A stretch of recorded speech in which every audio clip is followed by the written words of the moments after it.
right, welcome back to this week's edition of the Rock and Roll Ghost podcast. This week we have competition barbecue chef Van Johnson of Hog Diesel out of Overland Park, Kansas. Welcome to the show, Van. How are you today? I'm doing good. Thanks for having me. Yeah, no problem. No, I found out about you through the Michael Simon show, the barbecue. What was it, Nation? Yeah, Barbecue USA. USA, sorry. So many barbecue shows. They're all over the place. But yeah, there was just something about how you were kind of coming into the competition that I really was impressed by. It didn't work out terribly well on that show, that competition for you, but I just liked your spirit and I just kind of wanted to find out more about you. So that's why I wanted to have you on the show. Oh, cool. Yeah, that was really that was a real interesting opportunity to get considered for. I talked to the folks at Food Network, went through like a little quick interview, and then they kind of did another interview with casting and like a final video interview. And out of all the previous competitors that they had there, I was one of the 6 that they chose. That's great. And how long was that process in total? Do you remember? I'd probably say the process was about a month.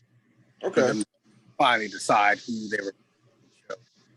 That's great, though. It was really cool because there's a lot of people doing this, obviously. Oh yes, especially out here in the Kansas City area. Oh, for sure. There's so many barbecue cooks, from backyard cooks to guys that cater to guys that compete. It's a lot of powerhouses out here. But, yeah, not to mention all the restaurants.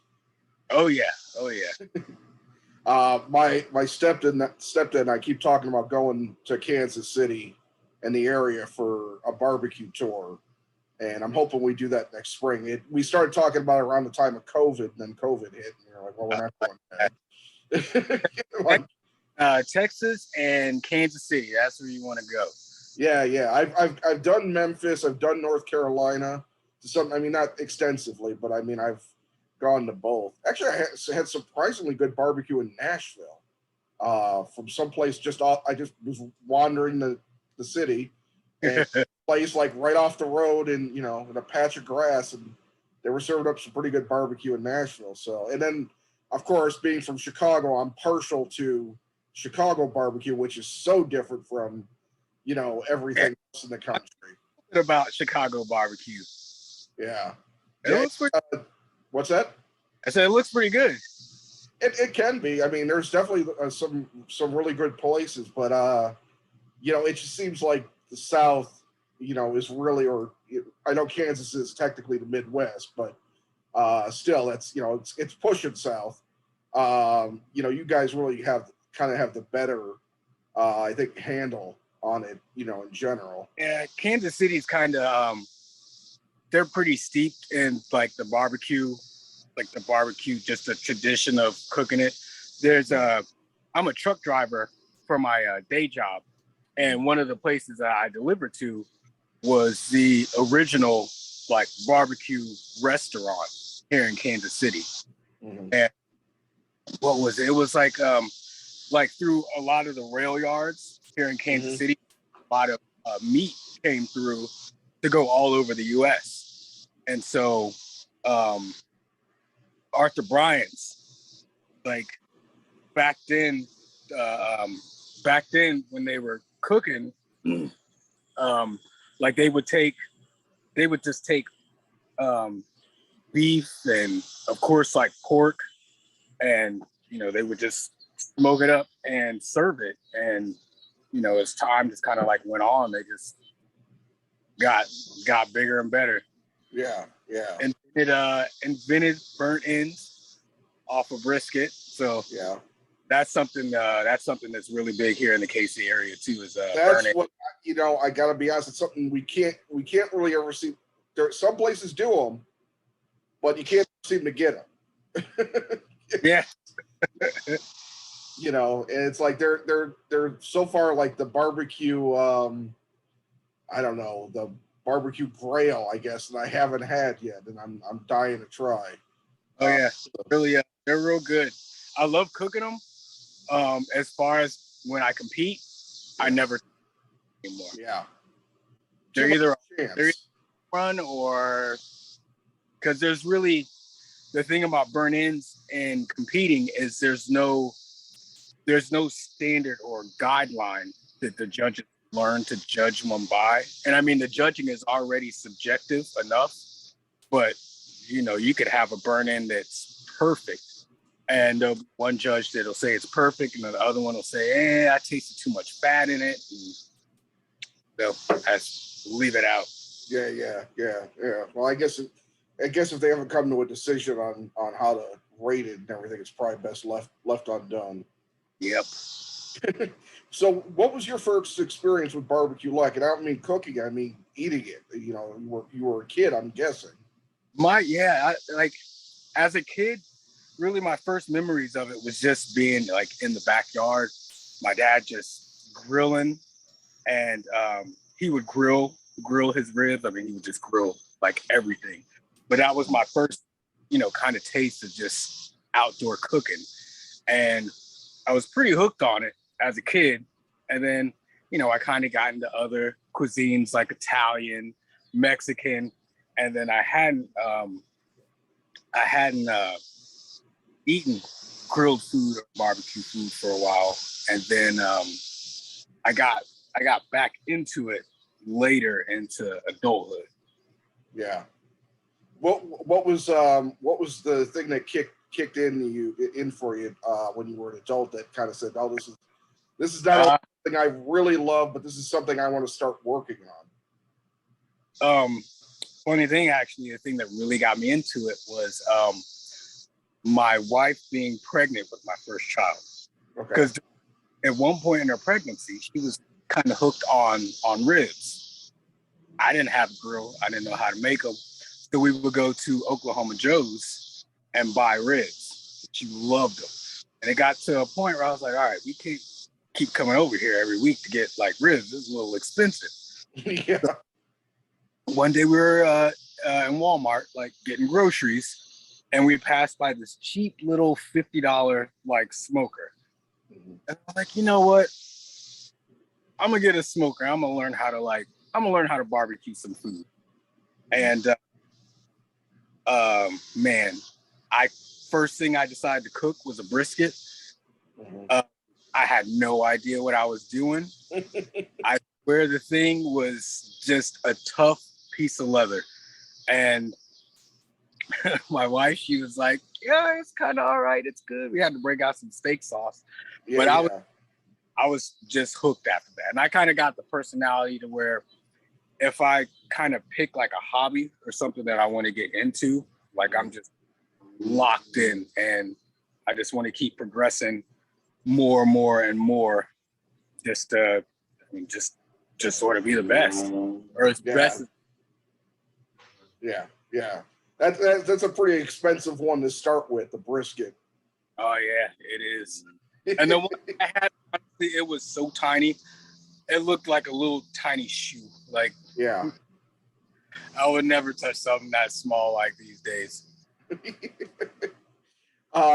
When did you start realizing that you had something going though, when you finally started kind of getting to the point where you're like, okay, I'm getting better at this? When I got started into competitive barbecue, it was about like 2 years after I'd gotten my first little cheap smoker. And then, I kind of started learning how to make ribs and brisket, and everything was like edible. I was getting better at it. And so I signed up for my first competition. I was third from last, but I didn't get last. I was like, all right. And everything was still good, but it wasn't good. So I did one more contest the year after that. And then I took a year off just to practice. And then came out after that and did a contest, which my wife and family and everybody came out. And I think I had gotten to the middle of the pack. And my wife could see that I was just kind of like stumped of like, what do I need to do to like get up there. Right. So for Christmas, she signed me up for a barbecue class from another well-known super competitor out here named Richard Fergola from Fergalicious Barbecue. Yeah. And you know, he taught like his recipes, he taught his timelines, and we both use different smokers, but he kind of told us how you can kind of transfer the timelines and the methods of cooking onto different smokers. So I remember the first contest I did out from that class. I got one call on brisket. I think there was like 70 or 80 people there, but I got a 7th place brisket call. Okay. And then the rest of my tables, I didn't get a call. Now each table you're on there with 5 other competitors. And the main thing you just want to do at any table is you just want to beat those 5 people. So I got the 7th place call in brisket, and then my other 3 categories, I was 1st place on the table after that, like first Nice. on each. So I was like, all right, I think I'm headed in the right direction. And so from there, I kind of took the tools that he's taught me and just stuff that I've learned from talking to other competitors and just learning different methods of trimming and starting to slowly starting to incorporate like my own flavors and profiles, and just started seeing gradual gradual consistency and more frequency of calls. Yeah. Yeah. The first thing obviously you have to do is you have to get the cook time right, you know, and get that solid down. Then you can start working with how you want to present it in your own way. Or I know the judging can be kind of, you know, could be a little specific sometimes, or the taste of the judges, you know, to some degree. So, but you still have to throw down your personality too. So all of that takes a lot of time to kind of develop, I would imagine.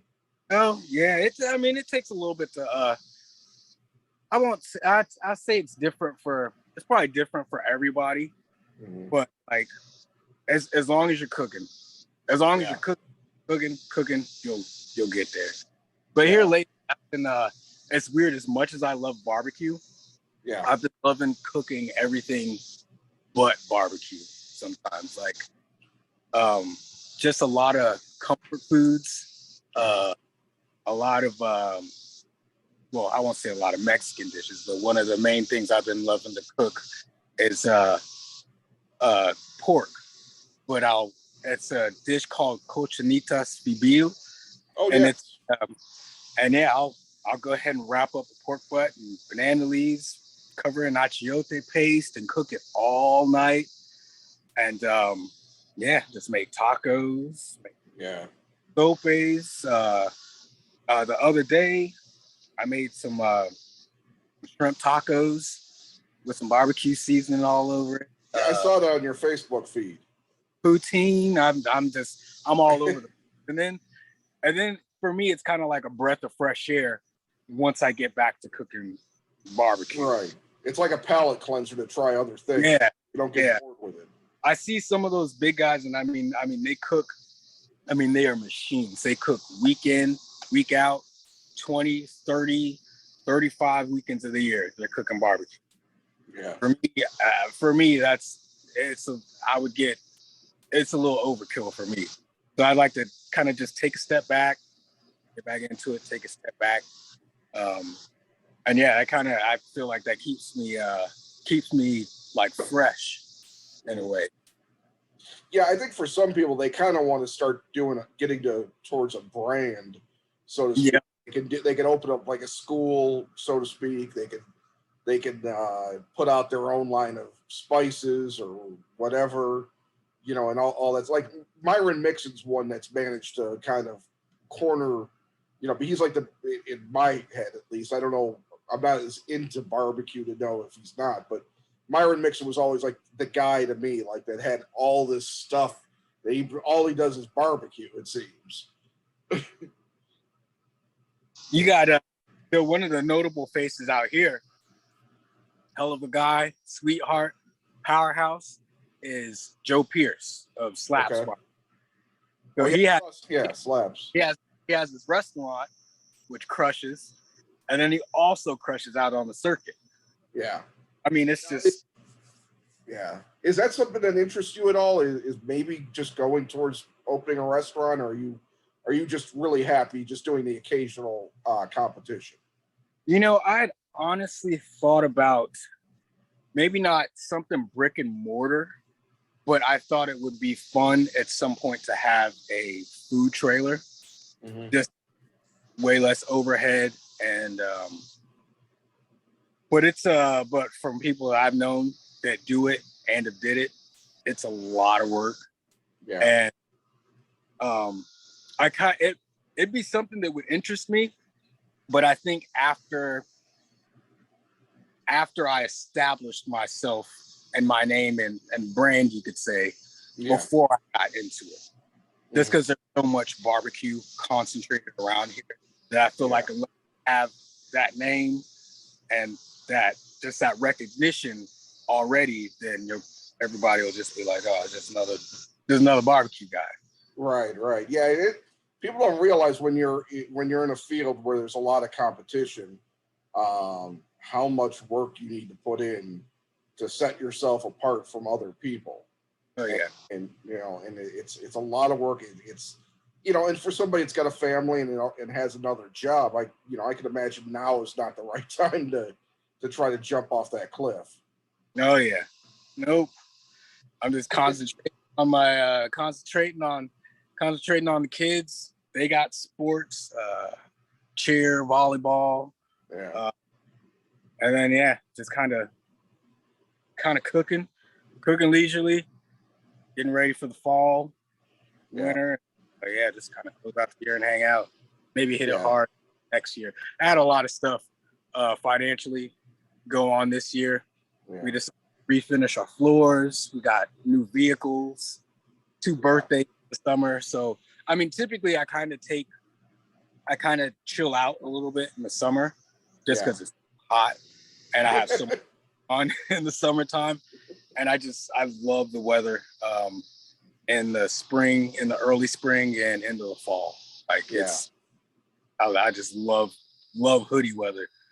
Yeah. Well, it looks like it's beautiful out there today. Oh yeah, it is pretty beautiful. Thought about getting in the pool, but it turned into like a cleaning day, and then it was like, done cleaning, let's get in the pool. And it's like, good. Hang out and watch TV. So are you done with competitions for the year? No, I have one competition next week. Yeah, I have one competition coming up this Friday, and then I am first on the waiting list for another one next month. I kind of down quite a bit this year for my contest, so I figured to ramp it right back up to where I wanted it to be going into next season. Gotcha. What's the one you're doing next Friday? That's going to be Baldwin City, Kansas. Okay, nice. Now, that'll be that one. I think it should be filled now. It's going to be 50 teams. I think an $11,000 purse, and there's a lot of big hitters that are coming around from different areas to come cook. So I'm pretty excited to cook against the people that I look up to, that I revere. There's all of them.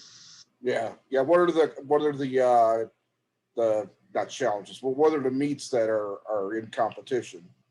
So in KCBS, you'll cook 4 categories. You have chicken, pork ribs, then you have pork shoulder or pork butt, and brisket. Okay. And then they're all turned in 30-minute windows starting at 12 o'clock. Yeah. 12. That was the one thing about Michael's show that kind of hammered home, is that you gotta have all that stuff ready to come one after another, because you got those turn-in times are tight. Yep, it's really if you're not organized, or if you kind of just don't pay attention to the time around then, it could slip away from you real quick. I had one contest last year where I turned in well, I didn't turn it, I almost turned it in, but I had probably best competition brisket I've ever cooked. Appearance wise, taste wise, tenderness wise. And when I got to the turning table, I was 3 seconds late. And in KCBS, if you're 1 second or more late, you're late. Yeah. So, I mean, ever since then, you know, I'm just hawking on my clock. I got it sitting dead right in front of me where I'm prepping my meats at. Yeah. Because it got to be on their time too. Yep. But it's fun. I mean, it's a complete adrenaline rush every single time. You just do this by yourself, right? Yep, I do it by myself. When I first started, I had a teammate, and he would kind of help me with like little stuff here and there, and we kind of went into the contest like financially together, and then he stepped off, and then I gradually started doing the contest by myself, and it's at times it is work sometimes, but I really do enjoy cooking by myself, strangely. Like, I'd love somebody next to me be like, yeah, you go ahead and take care of ribs, brisket, and I'll take care of this. But I want to know that my teammate has the same like tenacity and strive for like perfection. Yeah. And just cooking by myself too, it's just peaceful. It's just my quiet time. You know, I'd have myself some drinks. I turn my Bluetooth speaker on. I'm in the trailer jamming out. I have a real good time just goofing off by myself. Yeah. What have you done any competitions outside of Kansas? Missouri. Right now, I've just stayed in Missouri and in Kansas right now. Okay. I've been at some spots in Oklahoma and some spots in Nebraska. I've been wanting to branch out more. I just haven't, just because they've had so many around here that I like. But there's a lot in our neighboring states that I want to go to. And since I used to drive a truck, most of these places to me, when I start driving to them, it's like, hey, this is just like when you were working. We'll be there in about 3 hours. Oh, that's cool. No, that's cool. I mean, I get it too. You don't want to jump into another lake, you know, maybe too soon either. Yeah. I mean, from what I've learned too from some of those guys, they say wherever you go, if you go like anywhere down south, you go to Carolina, you go up north, they just say, don't change anything, just cook what you. Yeah. I know what I was going to ask you, and it's kind of a simple question, but what are the places that you think are restaurant or takeout wise in your area are the best? If you had to recommend places for a barbecue, Flaps, of course, Joe's, E03, and LC's. Okay, those last two I don't think I had heard of before today, so I'll look into those.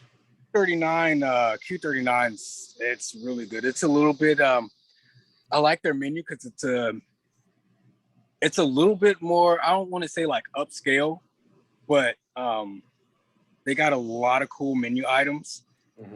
And LC's is just a classic, just, I don't want to say hole in the wall, but it's just been here forever. It's nothing fancy, grills, just good old school cooking.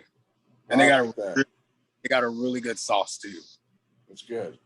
But honestly, out here in Kansas City, you really can't go wrong with any of the barbecue joints. Well, that's what I've heard. I've heard, but I've been trying to find the ones that people that are in the know like the most. So, but those top 4 out here, I would say, are king. You got Jack Stack, which is like more finer dining. Jack Stack is good, but Slats, Joe's, LC's, and Q39. Those are nice. That's my Mount Rushmore right there. That's excellent. That's excellent. Is there anything else that I haven't covered that you wanna put out there? I mean, I know you've only got the two competitions, but I mean, is there anything else going on that you need people to know about with regards to Hog Diesel? Um, no, not. I don't really have anything going other than kind of getting ready for these contests and then just buckling down and practicing here and there in the wintertime and hitting them in the spring. The biggest. Go ahead. No, go ahead. Oh, I was gonna say, it's not even cooking related, but the thing I'm concerned about is how in the near future, there's gonna be no more Italian mob movies or shows. That's been like my really big, just like, whoa, what's going on? How do you mean? Just because I mean, you got Ray Liotta that died. Oh, And then you're gonna have Pesci, then you're gonna have Pacino, and then Scorsese, who always represented them well. Yeah. And then the last best show was The Sopranos. I've been binging that like crazy. Yeah. Just watching over and over and over. And I sat there and I thought, and it's like, you know what? I really don't know if like that era and that lifestyle is going to be ever represented again. Yeah, it's hard to tell because like Westerns fell out of popularity at some point, and for many reasons. I mean, because they were generally one-sided. Let's be honest. Yeah. I mean, I'm 50 years old, and I grew up watching them all the time on the on black and white TVs and stuff, and it was always the white man being superior to everyone. I'm like, well, I'm growing up post civil rights era, so I'm like, well, that's a little strange. My dad, I grew up watching them too. My dad's a huge Clint Eastwood fan. Yeah. So I always remember being younger, seeing and hearing some Clint Eastwood movies, Coming Home After School, Bonanza, in the back. Like, yeah, it's just yeah, I know what you're talking about. This has been a hard year with Jimmy Caan and Paul, and Paulie from The Sopranos and Ray Liotta. Yeah. Ray Liotta's a personal favorite of mine, and I had been, since I started doing this show, I've been trying to get him on the show. Like every time he put out something, like bothering his PR person, like, come on, I've been a fan of Ray's for like 30, 40 years before Goodfellas. Yeah. And when he went, man, that was a hard one to take. Yeah. Because I have a friend that's a film director that worked with him in a bunch of movies, and he knew him really well. And I always thought that if I went out to LA to see my friend, get to meet Ray, and like, fuck. Man. Yeah, it's hard, it's hard. But I think a lot of that stuff, it's, I don't know if there's I don't know how much of a place there is for it now. Maybe it'll be one of those things that gets the new treatment 30 years from now, and like a generation that didn't really deal with mob films or what have you, that go out of popularity for whatever reason, then they bring it back somehow. Because you kind of have to find a new take on some of this stuff, quite honestly. Yeah, that is true. I mean, we've seen a lot of greats. I mean, you're talking The Sopranos, Goodfellas, the Godfather films. I mean, right there, that's a pretty solid, group. Yeah. I mean, all of it, like all of it. Yeah. Scorsese. He's just did so much. I mean, just masterpieces. Yeah. It's just like, man, like working. Yeah, he's got a movie coming out next year with DiCaprio and De Niro. Actually about the FBI and I believe the Navajos, some sort of real life thing that happened back into the 1920s with regards to oil. But he's already planning his next movie after that. He's not stopping anytime soon. Wow. Which is cool. Yeah, that is cool. And I love DiCaprio. I used to hate him when I was like, in like middle school because all the other teams. Titanic. But then when I got older, I was like, you know what, this dude, he's legit. He put in the work. He put in the Yeah. work. He became one of the few great actors I think of of this timeline. It's like when I was a kid growing up, it was Brando, it was Pacino, De Niro. We had all of these people, and then when I had the younger generation, which were just a little older than me. It was like Mickey Rourke and Sean Penn and Nicolas Cage here and there, stuff like that. Denzel, it's like there's still a lot, but like the next generation was, it was getting a little bit slimmer pickings, and I don't know, I haven't seen anybody in a long like a younger person that I thought, man, that person's lighting the screen on fire. So yeah, and I could just be old. No, I haven't really noticed anybody either that's been just like, wow, like they got something. Like just wait a little bit and see what they do. Yeah. I mean, everybody's talking about that kid Timothy Chalamet, but it's like, I don't know, he just looks like a scrawny little teenager. I don't really foresee big things for him yet, but I don't know. Yeah. You anxiously awaiting any new the whatever Tarantino throws down the pike next? Well, I don't know when he's going to start something.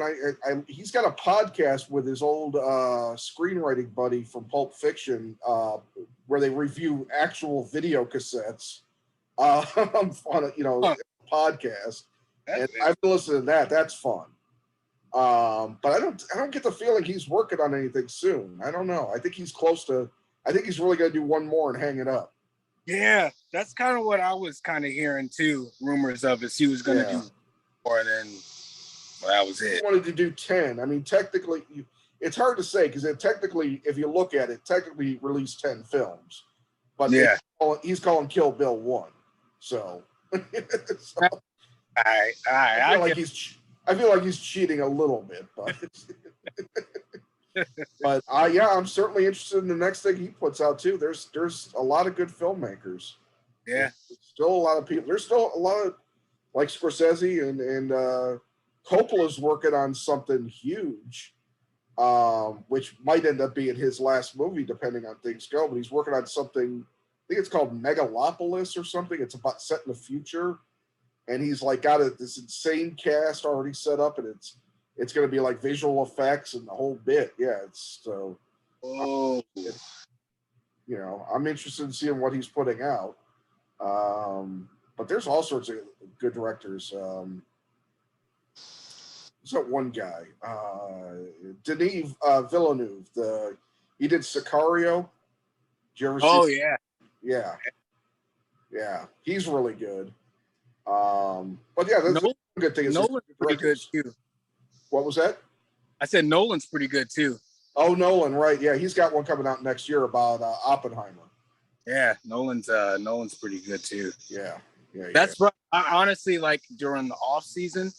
I mean, I like to veg out anyway, watching shows or movies. But during the off season, that's when I really kind of like turn it up a notch and then kind of like dig deep into whatever's out there and just rewatch a lot. There's so much to check out. I don't know if you have it or not, but here's a channel I recommend, and it's called Tubi, Tubi. My parents have that. You should check that out. It's got a lot of weird movies on there. Like it's got a lot of bad Burt Reynolds movies and stuff like that on there. But it's got a lot of crazy ass movies that have been made over the last 50s. Oh man, that's awesome. I like my bad ones too. Yeah. But it's got a lot of crime films on there, so it's something that might be your speed. Oh yeah, I'll get into it. All right. Well, Van, I really appreciate you taking the time today. It was good to kind of have a little diversion away from barbecue to talk about some movies, and I'm glad you're as big of a fan of crime and gangster movies as I am, so that's cool. Thanks for having me, man. Yeah, No, thank you. Love talking about cooking, and yeah, I'll get back to cooking soon enough. All right, man. Well, thank you again, and best of luck to you. Okay. Thank you. Nice talking. Take care. Bye. Bye.